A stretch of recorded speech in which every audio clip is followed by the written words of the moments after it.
It can often feel like we're at the mercy of inflation as commerce runs on fuel, people run on food, and all of us are scrambling for opportunities to save elsewhere.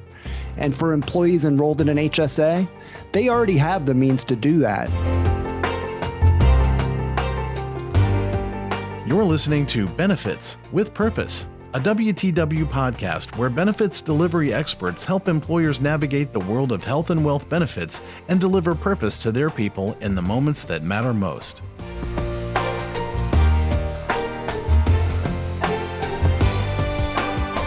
Hello, my name is Philip Massey. I've spent over 20 years in employee benefits, and I'm excited to be hosting another episode of our Benefits with Purpose podcast.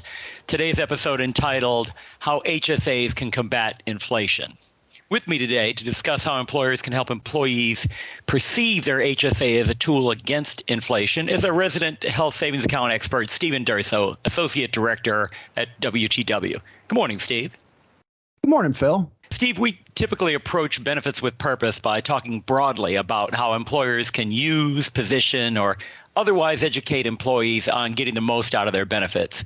Today, let's narrow that focus a bit to something more topical. Oh, sure. And I think you gave it away in the intro, Phil. We're going to talk about inflation. Yeah, that's right. Spoiler alert, inflation. So we've talked a lot about HSAs in this series, but given the toll inflation is having on all of our households, do you see opportunities for health savings accounts to help employees combat inflation? Absolutely. So, the cost of everything is going up. Food, fuel, shelter, those are going to be three of the areas where we've seen significant price increases, and all of those are essential items. So everyone's out there searching for opportunities to offset the impact of rising prices. And one area that employees may be overlooking is their HSA. Okay, so we're talking about medical expenses as living in that essential bucket of the family budget. And I guess when we say medical, we should be thinking about office visits, hospital stays, labs, prescriptions, and likely considering out-of-pocket dental and vision in there as well. Yeah, that's right. So depending on an employee's individual or their family disposition, some or all of those are going to be essential services, kind of like food, fuel, and shelter. It can often feel like we're at the mercy of inflation as commerce runs on fuel, people run on food, and all of us are scrambling for opportunities to save elsewhere. And for employees enrolled in an HSA, they already have the means to do that, experience significant savings on their medical care, including all of the examples you just provided, but they may not realize it. Right. So with food, fuel, and shelter, we're looking for discounts and deals, right? Maybe changing brands or even reducing utilization altogether. Employees likely know or are quickly learning those routines just in the course of their own lives. With medical expenses, what are the saving strategies one can employ, and how does the HSA fit into that approach? Well, the one that almost everyone is aware of, especially our dedicated listeners, is that any medical expense that's run through an HSA enjoys, on average, a 30% discount. So by running an expense through an HSA, what I'm referring to is employee deposits that are made through payroll and then spent on a qualified out-of-pocket medical expense. So that could be prescriptions, it could be a doctor's visit, dental, vision, etc. So the savings occurs by virtue of those contributions being pre-tax, which really means tax-free. And every single dollar contributed to an employee's HSA is deposited without Uncle Sam taking a cut. So if I could give just a simple example, if your gross pay is $500 and taxes take 30%, you're left with $350. So a $50 medical expense in that scenario that you just pay out of pocket would leave you with $300.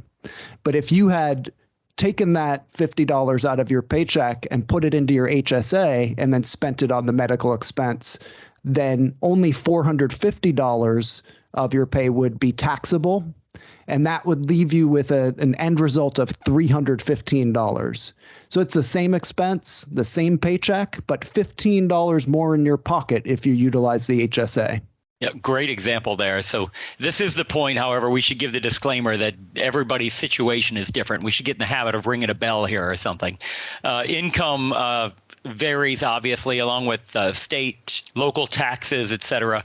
But the logic here is sound, right? That the HSA deposits used for out-of-pocket medical are essentially converting that tax-free experience from payroll into savings at the register. So in a way, the employee's HSA is accounted for first. So as you said, there's your gross pay, then the deposit is subtracted and sent into the employee's account, their HSA account. That's the pre-tax part. Then the taxes are applied only to the remainder. That's two of the three tax advantages for HSAs right there. So $100 contribution comes out of the gross pay, not the net pay, and the withdrawals, that meaning that spending for eligible expenses, that part's also tax-free. That's exactly right, Phil. And the third of that triple tax advantage is earnings. And, another pro tip where you can tap into the earnings is called banking your HSA receipts. So your description of the tax-free contributions leading to savings at the register, that still applies. But, some employees are actually in a position not to spend from the HSA in the current moment, say at the doctor's office or dentist office. They can hold on to that receipt and reimburse themselves down the road when the need arises. So this is where the earnings would apply. So they can build their money in their HSA over time, invest it, and actually earn income on it.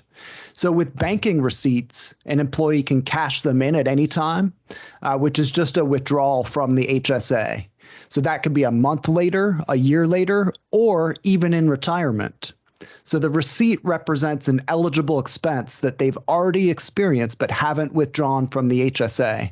So the trigger for that later withdrawal can be anything. It can be beyond medical, from household expenses to an unexpected need like auto repair. Yep. And I would say most administrators have the means to capture receipts electronically. Would you agree? I would. And, it's very common now, which makes the banking part of banking receipts much easier to keep track of. Yeah, and that's really helpful. Great description there. So you've presented two approaches. One is to run all of the out-of-pocket expenses through the HSA, and that's where we're talking about spending out of pocket as the service occurs, right? And we talked about that's how the payroll tax-free piece becomes the discount at the register. But the other that doesn't get nearly enough publicity, and that is to not use the HSA if you don't absolutely have to bank those receipts in the short term and then cash them in only when needed, meaning you withdraw those amounts from the HSA later. Yeah, that's right, Phil. And, all you need is that out-of-pocket expense. So something that you've spent out of pocket after your HSA was established. So the receipt's proof that allows an eligible withdrawal from the HSA. So it can be any time for any expense, medical or otherwise, up to the amount of that unused receipt. So it's truly a flexible way to look at your HSA. So if I have a $100 expense today that I put on my credit card, or I just spend out of pocket with cash, I don't use my HSA, I can reimburse myself for that in 20 or 30 years if I want to. And another thing I would say is that we talk about all the varied benefits of HSA, but from an employee's perspective, the HSA doesn't have to be all one thing. So it can be used in the moment, and we talked about that before with that $15 savings, or it can be used down the road by banking receipts. The savings is still there all around. That's really essential for employees to understand and for employers and administrators to communicate, to sort of bring that that key point to the fore. But as valuable as the HSA can be sort of in and of itself, maybe any other thoughts on fighting inflation within the realm of the out-of-pocket medical expenses? Yeah, well, it's always been difficult to compare prices for medical services. But very recently, this is becoming easier through state and federal transparency laws. So we're very early in the process of these laws, and some of the rules are just going into effect. But many employers have transparency tools available through partnerships today. And, an employee can also contact different providers in their area directly before a service and ask for pricing information to shop and compare. They may find that different providers have wildly differing prices. And this is key when enrolled in a high deductible health plan. Consumer healthcare was originally designed with a shopper's behavior in mind. And now we're really starting to get some traction and seeing an environment where there's a greater opportunity for employees to do so before they have a service. That's another great point. So it is important to look at the problem from all angles, right? The problem of inflation.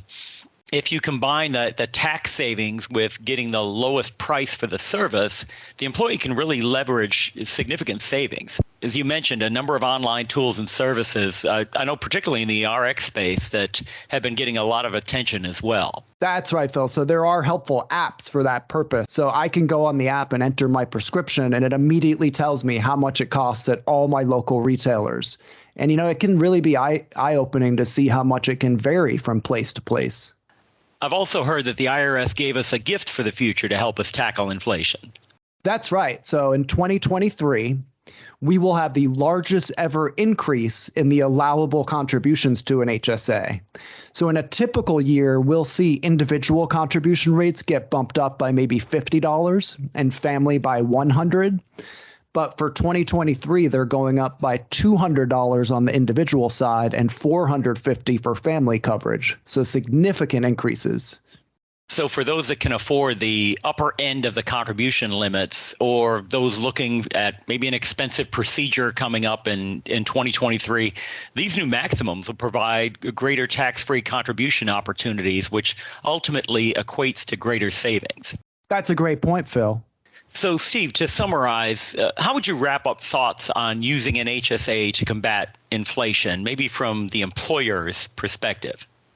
Well, it always comes down to education. And we've been talking about different ways to save on medical expenses to counteract inflation.